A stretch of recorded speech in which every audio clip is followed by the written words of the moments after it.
What's up, YouTube, man? It's your boy Jin. I'm back with another video, man.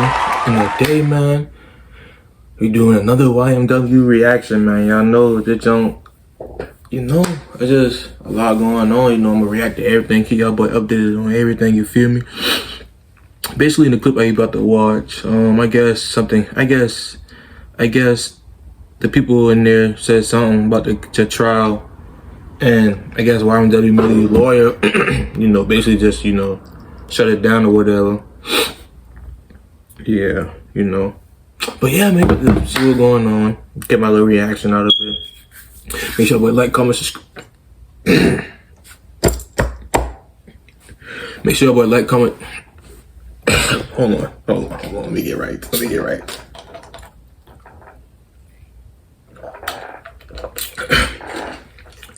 Make sure you like, comment, subscribe, and stay tuned for more. And y'all, watch out, we'll make the junk started. No cap. Let's go.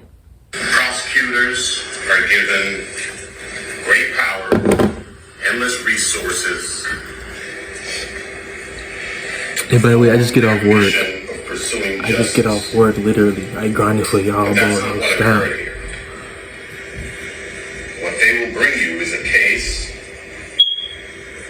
that is riddled with reasonable doubt, that is founded on an incompetent and incomplete investigation, and the exercise of poor judgment at every turn. The state cannot prove beyond a reasonable doubt the allegations that they have made. And there is a reason for that. What's that reason for that? You recall Ms. Bradley, some of you may recall, during jury selection, going to great lengths to let you know that she does not have to prove motive. And she's right about that. The law doesn't require her to prove motive. But you know what does require motive?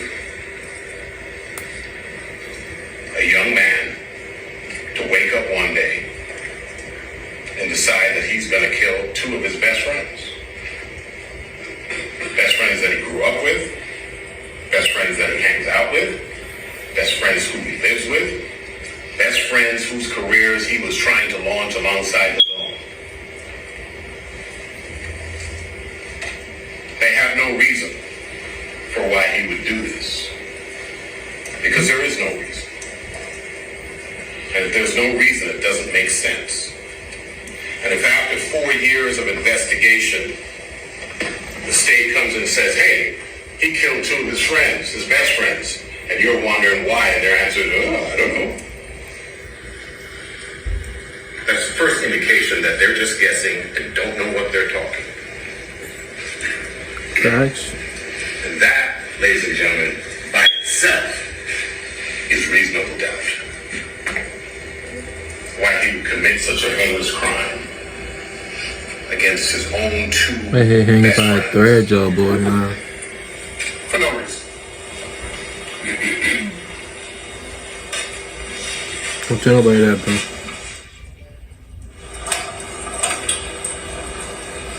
What happened here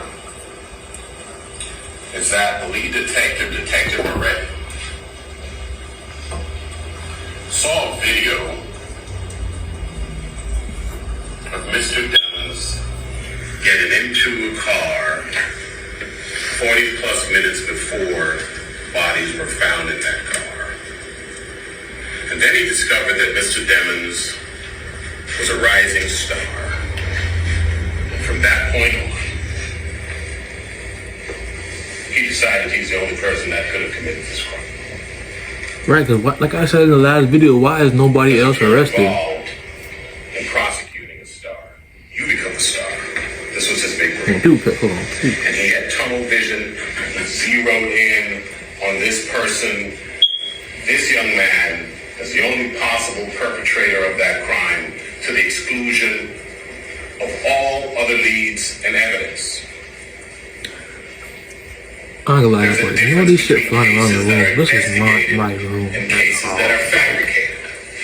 This is just my recording. This is not my When a room. case is investigated, the state uses all don't even uses have all its to. resources, its investigators, its experts, and all its energy to identify leads and run them to ground. When a case is fabricated, first a target is chosen, and then the state uses all its resources, its investigators, its experts, and its energy to run that target into the ground. That's what occurred here,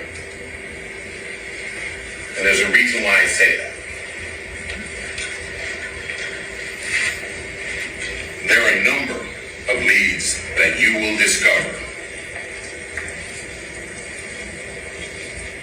that were identified by the officers, but were either completely ignored or given short shrift. I'm going to let you know, run through a few of them by way of example. Start with the most obvious one. Henry. Ms. Bradley started her opening statement by describing some of the lies that he told, as though to impute them to Mr. Demons. Those were not Mr. Demons' lies. Those were his lies. Corporal Henry shows up at Memorial Hospital, Miramar. You don't see him sitting there, but where you will see him sitting is in the driver's seat of a car with two dead bodies, car riddled with bullets. And when he shows up, I just put my phone on stuff and I stole getting notification to my phone. change of shirt, gunpowder residue on his hands, evidencing that he had discharged a firearm. And he lies. Okay, I heard he. Alright. So he just said when Brad came to the hospital, or I might say, but yeah, like I was saying, he said Brad had a little discharge on his hand, basically saying he the one who shot the gun. He lies about how it Okay, that's a little evidence to say he did it except for Melly. I think it was Miss Bradley herself who said everybody has a phone. Hey, the proof is right here. Corporal Henry, there were 3 phones in that car. There were 3 people in that car. 3 phones, 3 people. Thought it was 4. So they take him at his word, despite suspicious circumstances, and they let him go on his way. They soon discover that he's lying about the location of this incident, and they went back to him, and they labeled him a victim. And they said, "We know you're scared. Tell us what happened." He lies to them again. They let him go. And they know where he went. They know the location that he went. They know the house that he went to right after.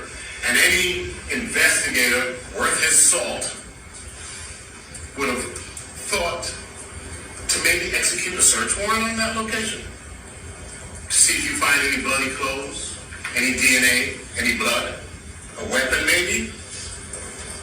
Thanks. You guys are probably familiar with the series First 48.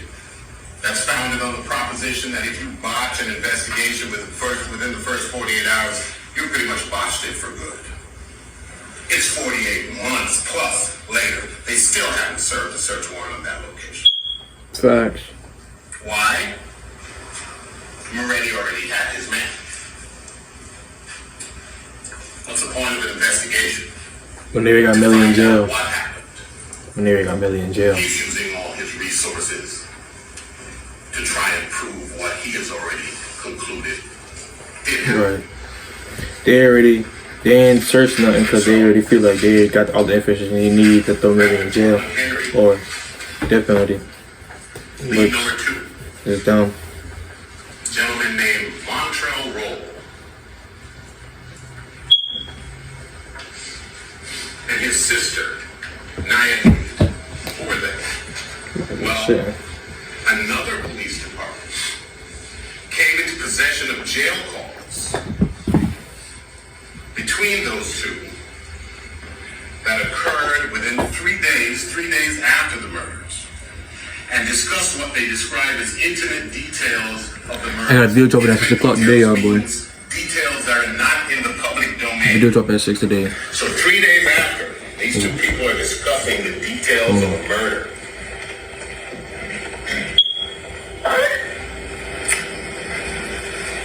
They go out and interview Miss Hewitt. They don't interview Mr. Roll. And they ask her, well, how did you know all these intimate details? Oh, I heard it, something to the effect of a word on the street. Doesn't say when she heard it. Doesn't say who she heard it from.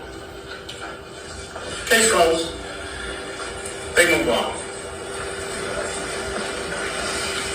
That's lead number 2. That was ignored.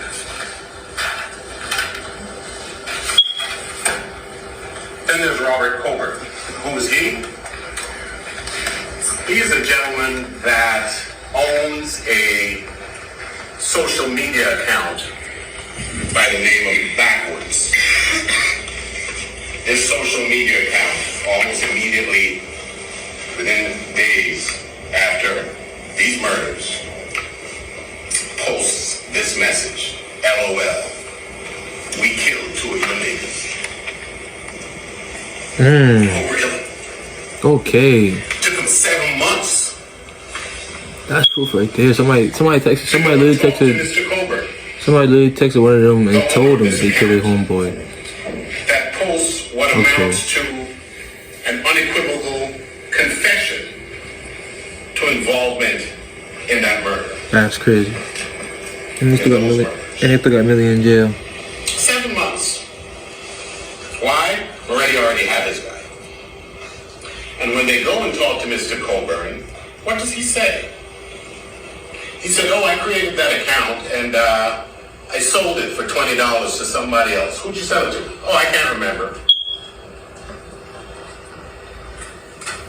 Were you at the murder scene? No. Did you do it? No. Case closed. That's it.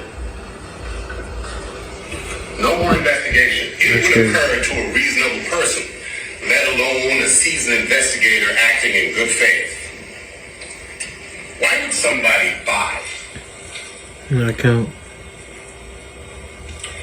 Instagram account People do it though. when you can create one for free on your own? Facts though. If not to hide your identity. And if somebody goes to the trouble of buying an Instagram account to hide their identity and then confesses to a murder that you're investigating, maybe you ought to go and figure out who that person is and talk to them. Facts. Why didn't they do Maybe it? there is no such person. Maybe it was not sold. Why would somebody create an Instagram account and sell it Facts. for $20? And $20 is crazy. And if he's in the business of doing that, that's of interest. And how would anybody know to go to him to buy an Instagram account? Facts. Hey man. These are all unanswered questions. He talking that shit. No investigation. Look at my phone, bro. Case closed. Let's move on. He talking that shit.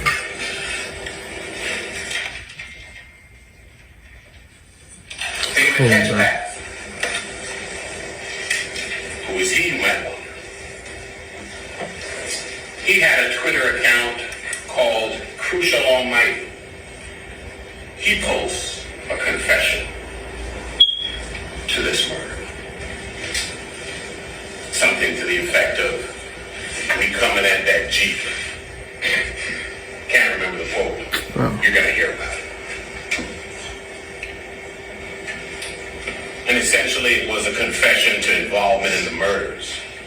It took them a year and a half to go and talk to him. They knew about it a year and a half earlier. Took them a year and a half to go and talk to him. Why do you do that unless you've already concluded that you know who committed the crime? You've already determined who your defendant will be.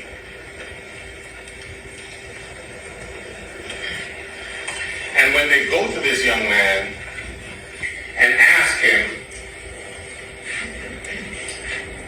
actually before, this is a year and a half before, they said, oh, we've determined that he was just trying to start an internet beef to advance his career. Who told him that? We're not talking to a soul. So it took them a year and a half to go down there and track him down. And when they do go and track him down, they say, hey, did you commit the murder? No. Were you in the area? No. Where were you? Oh, I could have been at work. At work where? Any one of 3 places. Okay, could you give me a work schedule? As though that would prove anything. He says, well, I can get it now. Oh, no, don't worry about it. Just email it to me. Really?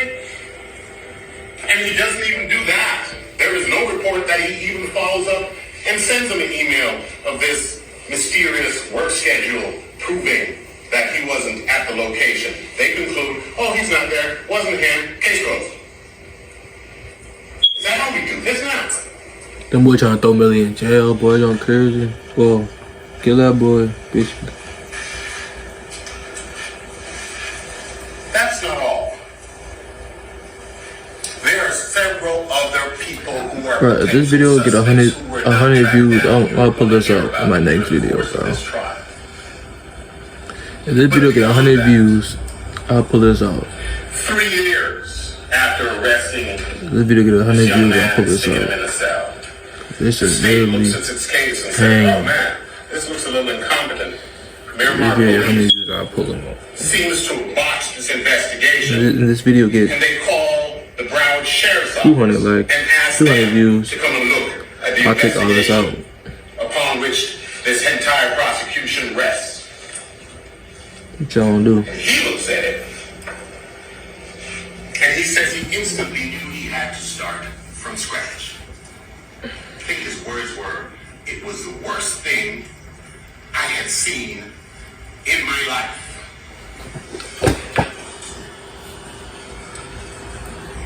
I'm tired of this job. Sheriff's Office evaluating the work product of the Miramar Police Department. And we have problems with the Broward Sheriff's Office redo as well, but you're going to hear about that during the course of this trial. Ladies and gentlemen, That boy, I'm the so murder tired. of anybody and the murder of these 2 young men was a tragedy. You're not here to solve a crime. That's their job, and they have watched.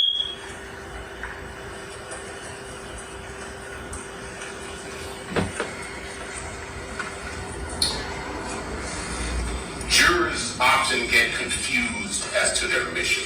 You can't do a job unless you know what that job is. Every civil society needs to have a prosecutorial arm prosecuting crimes and offenses. That's a noble pursuit. There's nothing wrong with that. And every country does it. In some countries, I'm still trying to bring down. prosecutors decide who the person is. Just hit me through the headphone. Send a cop, But you go and arrest just them, won't they throw them in jail. pack in That's the end of it. just to what's on We you. don't do that in this country. What we do is we ask, are you sure about what you're talking about? That's the purpose of this proceeding. You're not here to judge Mr. Demons. You're here to judge the sufficiency of the state's case. That is your assignment. You're not here for a show to see who you like more. There are 2 grades, beyond a reasonable doubt and not guilty. A+, and everything else is an F. There's no A's, there's no A minuses. Stay. What, in a raffle? You are akin to an FDA lab. Imagine a company saying, we're going to put on the market fat-free milk. Fat-free milk. And the lab, their mission is to determine whether or not there is fat and in the mirror. And what do they look for? They don't look for milk. They look for fact. The state is telling you they have a state that is free of reasonable doubt. You're not here looking for proof. You're here looking for doubt. And if you're off looking for the wrong thing, you're going to miss what you were here to look for. Right. The facts. Right. I understand that completely. If you are looking for the wrong thing, you gonna miss what you actually looking for. Facts. Facts. Damn. They have no motive. They have no motive. Their entire case is hinged upon the technology of a phone they claim to have been in Mr. DeMond's possession. What they fail to tell you is that they have come across evidence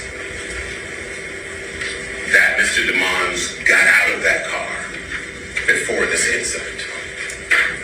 They ignore that because it's not consistent with their theory. What they fail to tell you is that phone comes back to the name of somebody other than Jamal DeMond. What they forgot to tell you is that their own witness will tell you that yes, that phone and Mr. Williams' phone and a number of other phones were all in the same account, and all of the people in the house used to use them interchangeably. But they're assigning it to him because that is consistent with their theory. Going crazy. Trying to throw that man under. But it's a video. They don't follow leads. It's a video on TikTok though. It shows. They have no motive. It shows he got in the. I think it was. Investigation was botched. Your car was. Investigation, as a matter of fact, is still going on as we speak, up to a couple months ago. Yet they're here telling you they have proof beyond reasonable doubt. And what you're still investigating. But they ain't got no gun. No DNA data. The job of the Only thing they state got is is. to prove it. All they got is bruh. To the exclusion. Bruh came in the hospital with a little shit in his hand. And if you're a But he reasonable not in person, jail. Oh my god. and you have doubt, that's reasonable doubt. But he not in jail. There's a song called Things That Make You Go, If you say that's reasonable doubt.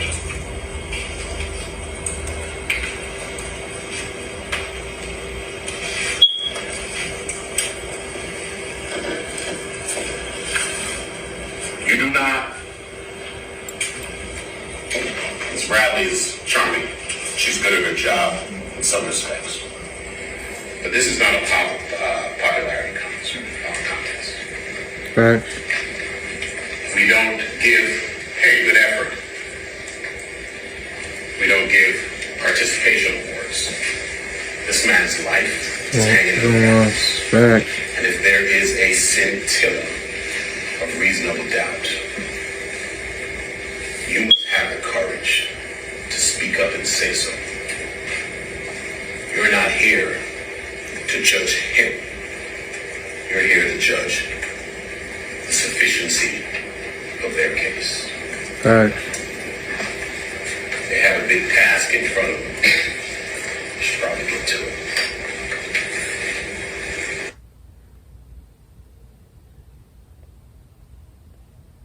Alright, y'all, boy. Hold on. Give me a second. Alright, so basically what I got from that is that they have literally zero to none evidence. They have literally zero to none evidence that Melly did this, and that all the other scenarios that they could have used, they ignored all that just because they feel like they have enough evidence against Melly. Even though they say he wasn't in the car, they say the phone that was in the car they claim as his. It's a group of people phones, and that and what else he said? What else he said? And when the other dude went to the hospital, he had a little, I guess, gunpowder, gun residue, whoever he said, on his hand. Basically telling you he the one who shot the gun. I mean, it makes sense. I just feel like, to me, it feels like they just trying to put Melly. They just trying to do him the worst way. Like the first video, I thought it was over. I thought it was over for bro. But now it seemed a little better. It seemed a little better. It seemed a little better, y'all boy. I ain't even gonna lie. But y'all let me know what y'all get from this video, man. In the comment section, you know. And y'all know, just stay tuned because I'm dropping back to back for sure. Because I gotta catch up. It's only my second video. And I don't even think I'm halfway done yet. So, y'all boy just stay on the lookout for these videos. Make sure y'all boy like, comment, subscribe. And stay tuned, man. Gang. Use that polo, don't let nobody see you, man.